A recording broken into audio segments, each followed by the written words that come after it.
Добрый день, товарищи. Это Nissan Almera Classic какого-то там непонятного года. Человек говорит, езжу, что-то как гремит в торпеде. Заезжал, смотрели, ему не нашли. Смотрите, в чем проблема.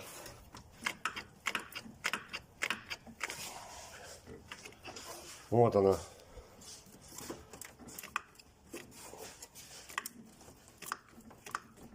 Сейчас разберем, посмотрим. Так, ну вот сняли верхнюю опору, не буду рассказывать, как снимается, все знают. Смотрите, что с ней произошло, видите? Вот она. Одной рукой неудобно. Вот отсюда стуки, такое ощущение, как в торпеде.